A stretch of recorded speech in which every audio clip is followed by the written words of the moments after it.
Nah, because what's so crazy about this whole alien thing and situation being true is that no one has even mentioned the Majestic 12 or Joseph Allen Heinrich. With all the recent news about aliens being real from the government and aliens attacking the locals in Peru, slitting people's throats, and now all of a sudden everyone has these ultra clear HD videos of UFOs and UFOs accountings, you have to wonder what the hell is going on. Now, I want you to think critically here and hear me clearly, right? So let's just think about all the things the government has told us and when they have told us. Do you guys remember when COVID happened and it was really word of mouth for a while? Everything everyone was saying. It was even a rumor that the government was going to shut everyone down, right? These are things that started by word of mouth first. And it wasn't until things hit the fan that they actually admitted to these shortcomings and these things that people were saying. And TikTok for sure has helped spread the word more than the government, any news channel I know of. So, I implore you, why would the government suddenly come out and say, hey, aliens are real? Like, aliens have been a conspiracy since, I think, around 1957. So why all of a sudden now in 2023, after there have been millions and millions of people who have come forth and said these things, why would they just now say, hey, you're right?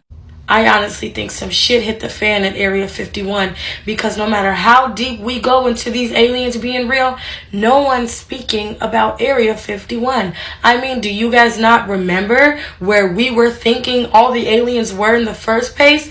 Now, if someone or something escaped from there and it's a little too late to get it back, I'd be telling the truth too.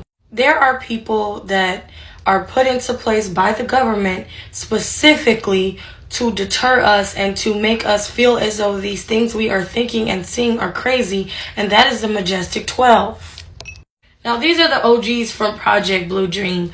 MJ12 was an organization that was made up of scientists, military leaders, and governments, and it was a secret committee that was actually formed in 1947 by President Truman.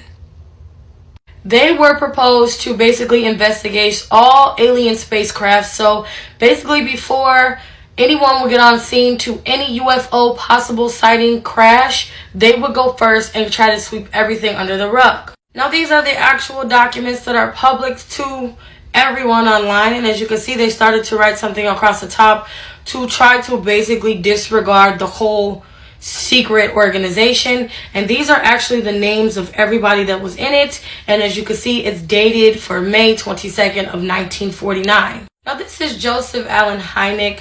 He's said to be the leader of this independent UFO research group, the Majestic 12, and basically they started to use him as a cover-up for everything UFO when it first came out. So basically, if there was ever a UFO, this was the guy that would go live and say, I'm a scientist, it's all fake, it's not real. The Majestic 12 was basically the gateway for Project Blue Dream, and this all goes into my theory of why I believe that Area 51 has had some shit go down. So the Majestic 12 and Joseph were literally the men in black. Those are the people who come knocking on your door when you seen a spaceship and tell you ain't seen shit. And then there was also something called the plasma effect, where they would basically try to make you forget everything you saw, or if you did not, they would ridicule you in public and make you seem like a crazy UFO person with a tin hat. This was all the basis for Area 51. So if you ever heard of Area 51 or tried to look it up, it will tell you that, oh, there's nothing here. But in all honesty, we know what's up and we know something is there. If you guys want a part 2, let me know. And my first YouTube video will be coming out soon. Go ahead and drop those comments and let's get into the mess.